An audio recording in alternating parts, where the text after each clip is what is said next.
Recording live from the Hoban Law Group here in beautiful, snowy Denver, Colorado.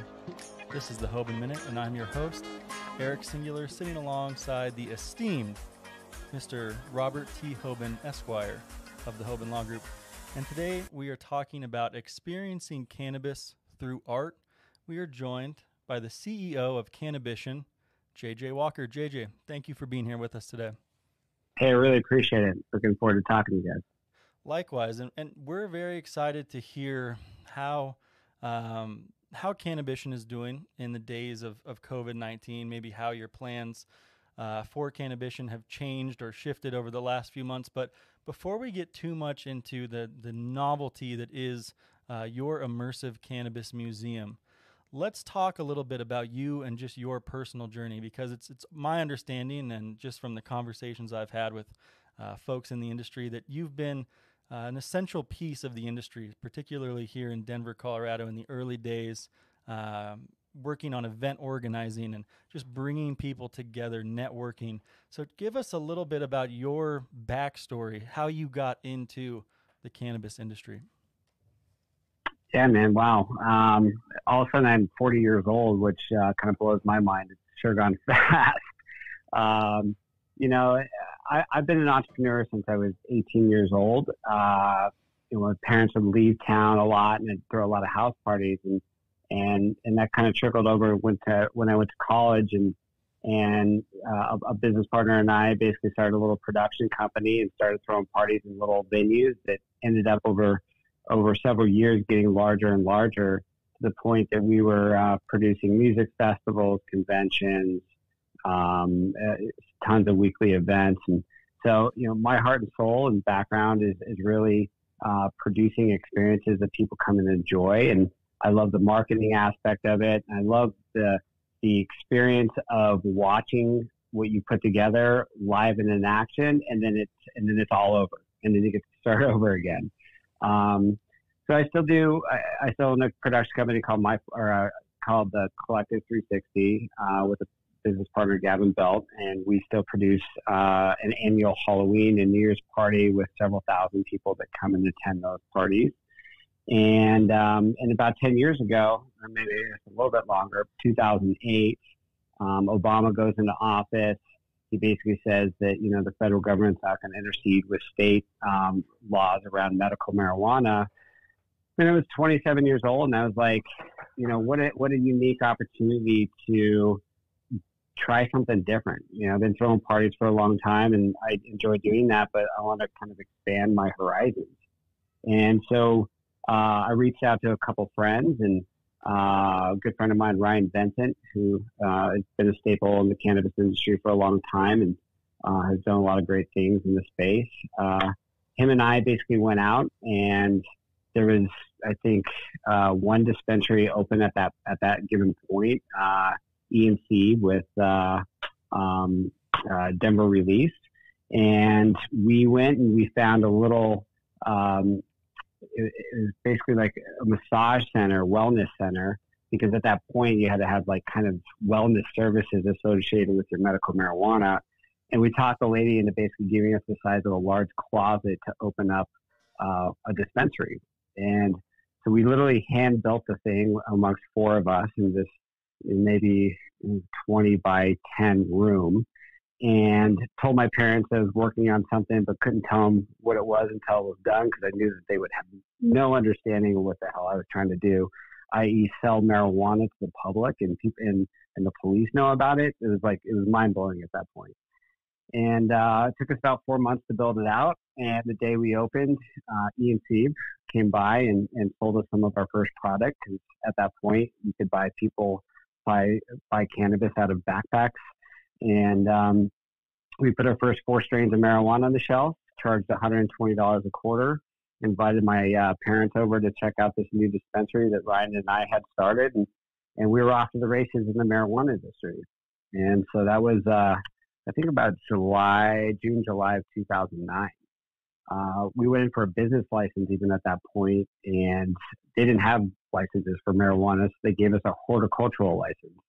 It was some interesting times, and so through that we went through the whole process of the industry getting developed, and the Department of Revenue took over marijuana enforcement.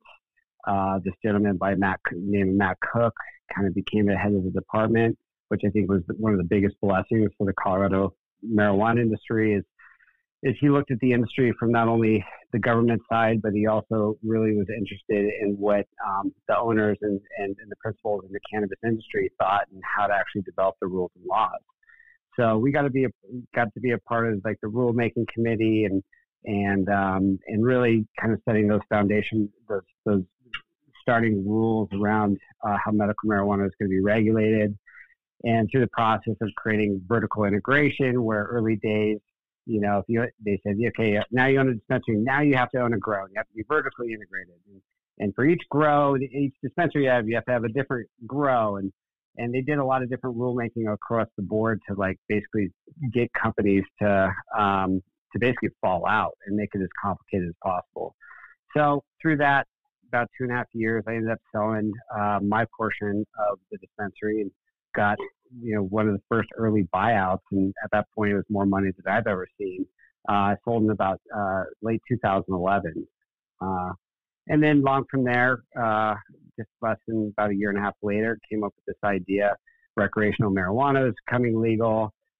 People want to come here and experience it. Let's start a marijuana tour company. So we started My 420 Tours, and brought in another business partner, Danny Schaefer, and we started doing tours from like taking people on buses to grows and dispensaries to then Buds and Suds, where we take them to breweries and grows, to talk to a bunch of hotels into letting us rent out hotel rooms, and they would pick up a vaporizer at the front desk and be able to consume cannabis in their room using a vaporizer because it didn't make it smell.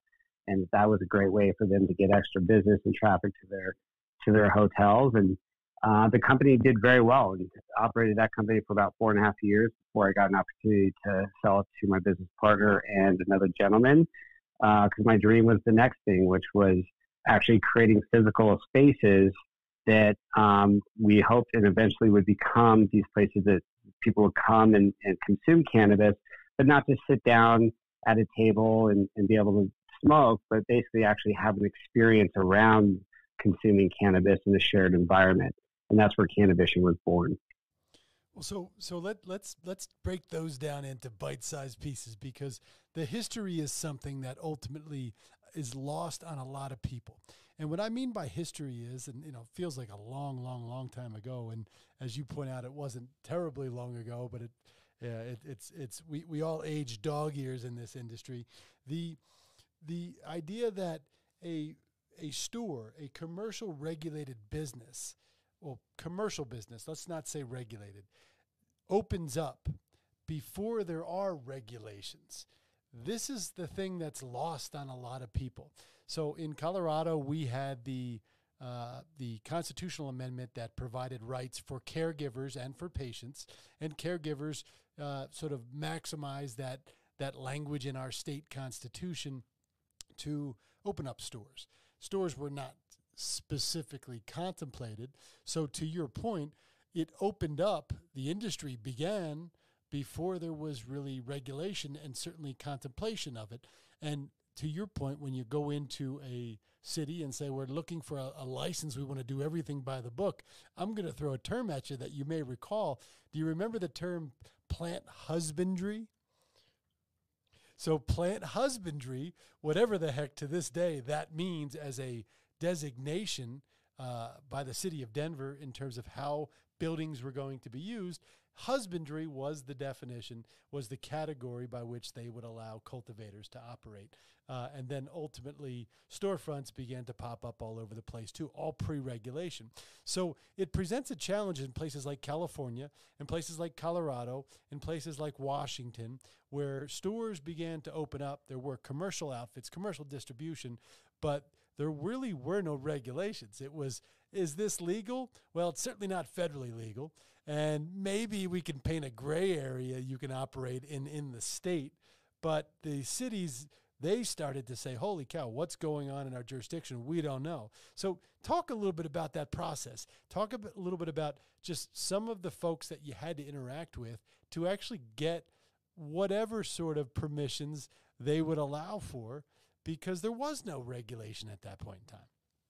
Oh, yeah. I mean, Denver licensing, when we went in there, they had heard about it, but they had no idea what to do with it. And I mean, we were within the first probably 10 groups that had walked in that building and asked for a business license.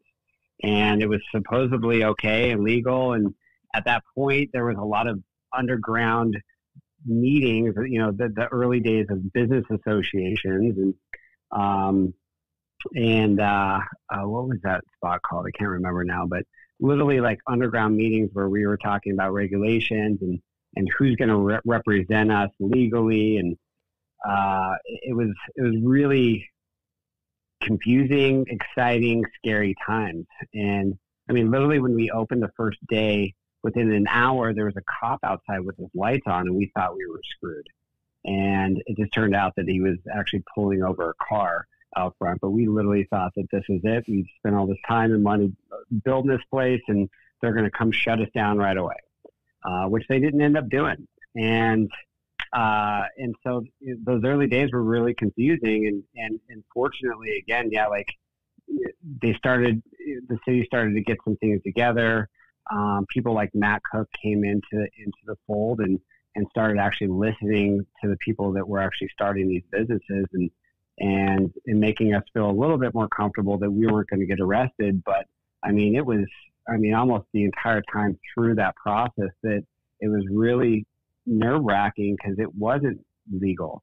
And at that point, everything was self-funded. Like the idea of raising money for a dispensary to grow in 2009, yeah, right. So, you know, we were just, it was by the seat of our pants and how we're going to pay for things and what tomorrow was going to look like and whether we came to our shop and cops were going to come bust down our door. So spin that forward to, you know, moving into a new jurisdiction and looking at, there were no stores open pre-regulation. It's sort of everybody line up at the start line, get your money together, get your applications together, get your team together. And on the other side of that, you had regulators that were perhaps a little bit more well-equipped to handle it. And by the way, great shout out to Matt Cook, who really did come into this industry as a Department of Revenue official, knowing nothing about the cannabis industry. And he wanted to make sure that he understood how the industry operated. And in different jurisdictions, we've got bureaucrats that run different regulatory agencies in different ways. So what was your experience like getting into that, you know, line up at the start line, get a license and go type environment that you moved into? Oh, it was crazy. I mean, because we were one of the only groups operating at that point, but they basically said, okay, we're going to actually give everyone licenses. And they set all these crazy deadlines at that point. I mean, it was like, it's okay, you have to have this thing next week, or you got 2 weeks or something, you know, some things were a month, but that thing a month away was like months worth of work. And then trying to find a lawyer that actually understood what we were talking about. Like at that point, the lawyer was, you know, he still is the man, but Warren Edson, you know, he was a part of the industry from before the industry was really formed and was a part of High Times. And so everyone went to Warren Edson. We have to know what he knows and how that works. Another good friend of mine was like one of the first early industry lobbyists that really understood the business as well, Matt Brown. And so we went to these kind of key people that just kind of knew what they knew, and we based everything off of what they said. And you know, that day we had to go basically file, basically give our paperwork, and it was the same background check as like if you want to own a casino, is the way that they set it up. Matt Cook had a lot to do with the Colorado casino industry regulation and applied a lot of those same rules to applying for a marijuana license. So literally, like, you know, I'm a 28-year-old kid at that point, and so you know, I had maybe 2 full boxes full of like my history, And then there's other guys that are, and they're much older than I am, who are bringing boxes and boxes of their history and every single, bank form that they've ever filled out, and every piece of your history was basically presented in front of this group to determine whether or not they're going to issue a license. And it was very scary, and but that was just what it was. And the course after that is that it was this regulation after regulation that you have to fill, or they are walking in your door and they're shutting you down at that point. Because once they licensed you, they had you by the, balls. By the cojones.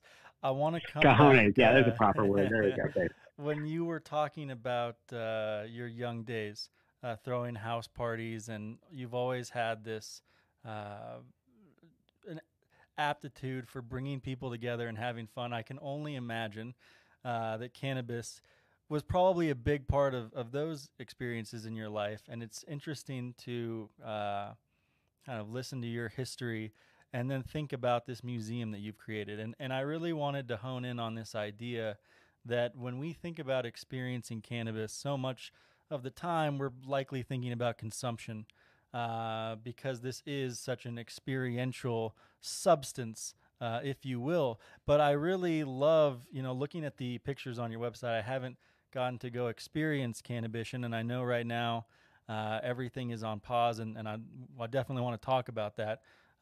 But tell us a little bit about the inspiration behind this idea, coming from the marijuana industry and all these things that you did setting up this business. What was the impetus to then go and create this artistic experience? Yeah, the end goal of the artistic experience is like, the question is everyone has, well, how the hell do you make money if people are coming in and they're consuming cannabis but they can't buy it? So that was like the baseline of it.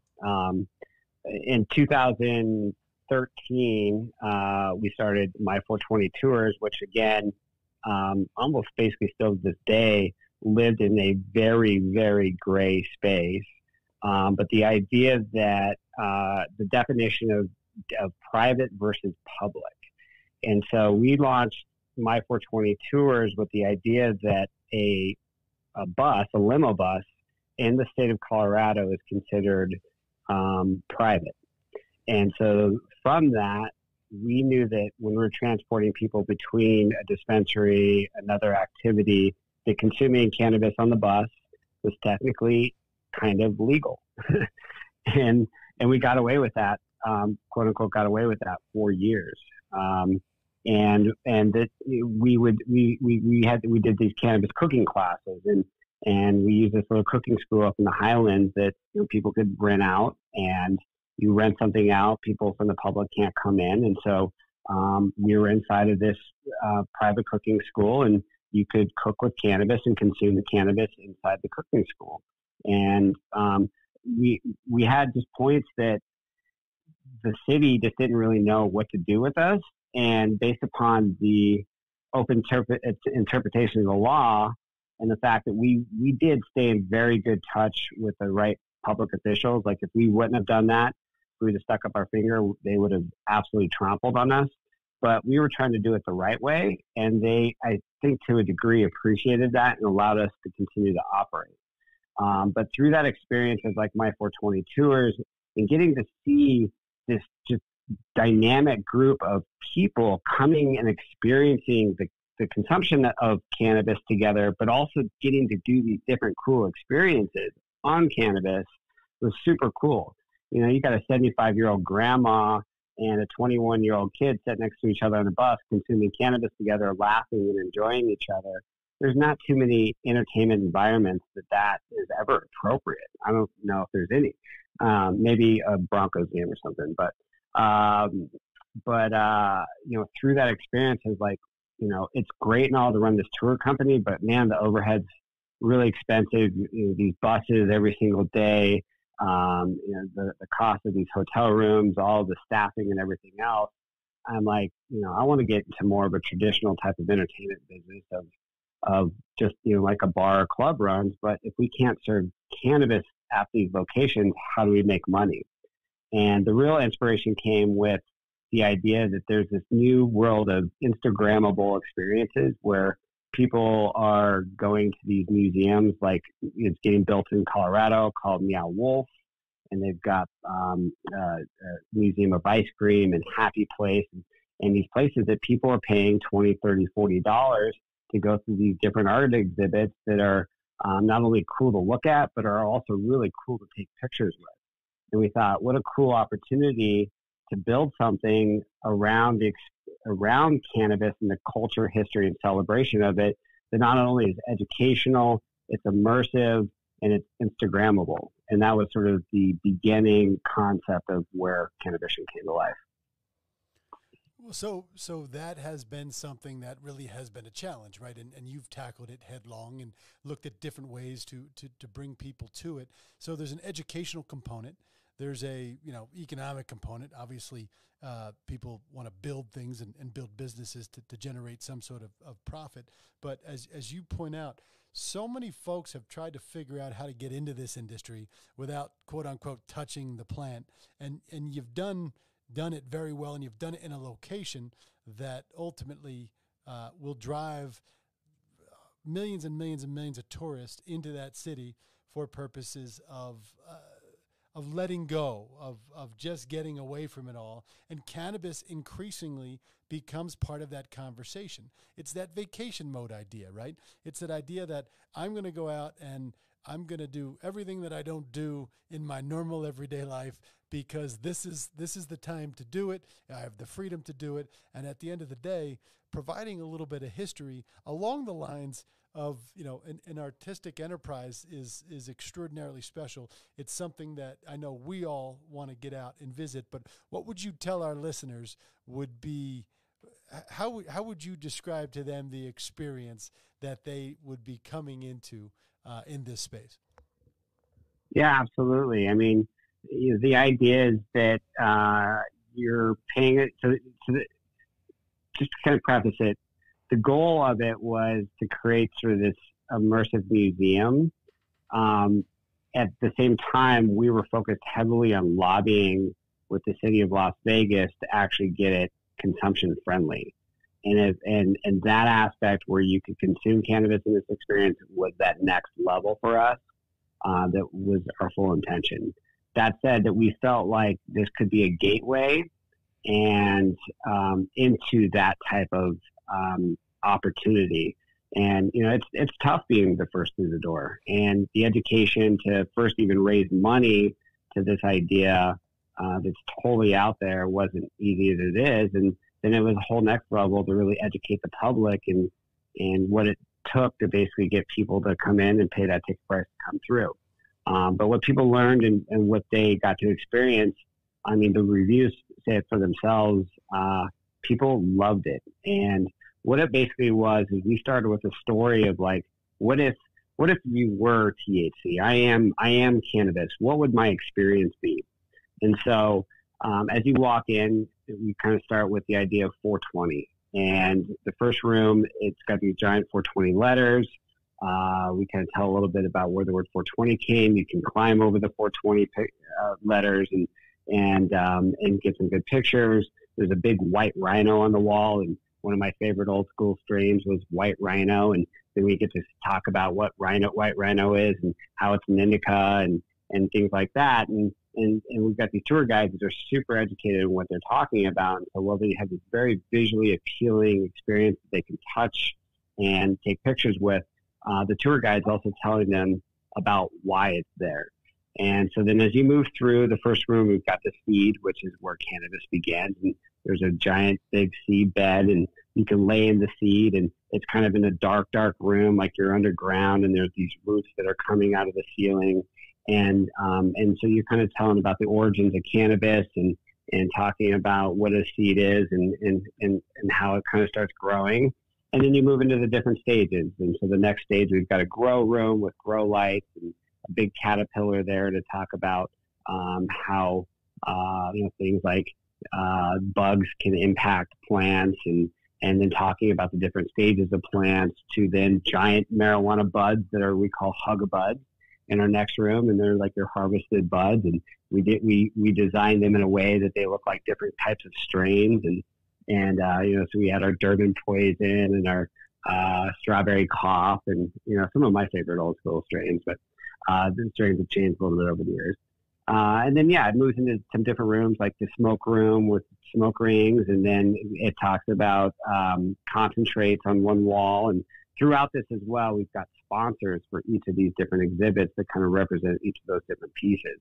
And then the last piece in there is actually the world's largest bong, and it's a 25-foot glass bong. There was a smokable bong that through the course of operating, we weren't allowed to consume, but the day we closed, man, we had a big sesh. Well, it sounds, the interactive element of it is really what's exciting, because I go back to in 1993, I went to the Hemp, Hash, and Marijuana Museum in Amsterdam, and it was look through the glass at these plants, and then, there was an old pipe behind a piece of glass, and there was, some seeds here and there. So I really can appreciate and admire what you've done. And this does seem to be something that we're seeing happen in multiple places around the country. Maybe not on the scale of what you're putting together, but this tourist destination, a educational component, and something that does set the table for saying there's a little bit of a story here that you probably never heard before. Let's talk a little bit about our brave new world, and maybe it is a little bit of a sore subject, because I know it sounds like you've had to close your doors. At least you got to use that bong on that last day. But tell us a little bit about how you've, and this business and Cannabition has been impacted by the pandemic that we're facing right now, and how your strategy or your vision has had to shift a little bit given this I don't know what else to call it besides kind of a new world order. New world order. Yeah. Government control has been very much a part of all of our lives in the cannabis industry. So you adapt. And we're in adaptation. The experience that we had there, we did have an issue with the location in the sense that we were really close to casinos, and in Las Vegas, if it doesn't serve the casino, it doesn't serve anybody. And so we went through this year-long process of trying to get consumption passed for our location, and got it to the point that basically they were going to vote and they were going to pass the law before basically one meeting before they made the vote, and the casino industry came in and just laid loose on Cannabition and on the idea that they were concerned that having people consuming cannabis too close to a casino potentially impacted their federal laws around casino, like casinos are federally regulated, and they were saying if this marijuana museum that's in this totally separate building, 100 yards or 50 yards away from the closest casino, could potentially impact their license, which is absolute horseshit. Excuse the language. But that location for ourselves, like we ended up getting the law passed, but they put in these buffers, so our location there would never actually work for consumption, and that's my goal long term. So from there, we actually went over to a Planet 13, which is pretty much the world's largest dispensary at this point. They are staple in Vegas. They have really taken this approach of creating more art forward, kind of interactive cannabis buying experience. And they've got 120,000 square foot in their building, and they were super excited at the opportunity to bring Cannabition into Planet 13. And we actually signed a lease with them to take over 7,000 square feet and build the next big dream in there. Super excited. These guys are doing over 100,000 visitors a month to their location. And so for us, instead of being out there on the island by ourselves in downtown Las Vegas, we now have this great partner that now we can incorporate not only the art and the museum, the events, but also give brands the opportunity to present themselves to the public in a completely unique way, and to really build that brand loyalty to help sell more product and to build their customer base. So we were really excited about that. And, from that, had to go back and raising a little bit more money and getting new sponsors on board. And we had everything locked up, ready to go. And then literally, a month later, Corona hit and everything shut down. And so we ended up being at a stopping point at that point. Well, and JJ, where does that put you today? I guess because we were looking at the website and we had seen that there were some plans to launch at that new location in the winter, I guess this winter 2020. But right now, I guess, what are you kind of thinking for next steps? And let our listeners know, because I know just from listening to you that I want to go and visit Cannabition as soon as I can. So where can we stay up to date with kind of the latest news or developments on Cannabition through your platform? Yeah. So we're kind of in the process of looking at, just like any entertainment company right now, it's just not allowed. So we're kind of in this holding pattern. Investors kind of are in a holding pattern for us to get to that next level. A lot of brands are kind of waiting to see what happens. But we're looking at some digital options and some AR, VR, some ways that we can take Cannabition and make it more of a multimedia experience that will then eventually turn in and be a part of the physical experience. And so we're shifting and pivoting, and just like I think a lot of other companies are, and I know that several conferences have gone into this sort of digital world. It's still early, and nobody knows what's going to work or not going to work. But we're looking at how can we continue the dream, continue to develop the experience in today's world, and in consideration that within a month, hopefully it's months, or if it even takes longer, that our brand and our vision is continues to grow and develop and be out in the world, and that people can have something that they can experience, whether they are in the physical location or not. Well, it's always been in this industry, Corona, pre-Corona, post-Corona, about resilience and being able to adapt. And that, that's certainly a sentiment we've heard from a lot of the folks in the global cannabis industry as it relates to what they've had to do with their businesses in recent months, and just the general state of being in this industry is you always have to be ready for whatever the heck is next, and you never know what it's going to be. You got to be rigid yet flexible. And, JD, this is going to come back around. And certainly once we get through the woods here, I think you're primed for some very special things. And we look forward to visiting and sharing some of that stuff with you as well. But at the end of the day, what is your prediction for when there is some sense of normality that might return in terms of tourist traffic in Las Vegas? Honestly, it's an impossible question to answer. Impossible question for sure. I was talking with some higher up people with Circus LA, which they're a multi-billion-dollar company. They don't have an idea. So it's touch and go here in Las Vegas, and while some of the casinos are open because God forbid people stop gambling, everything else is closed. And it's weird here because, everything, again, is run by the casinos. They'll let people gamble and they can buy drinks in there, but you can't go into a regular bar. The bars are closed.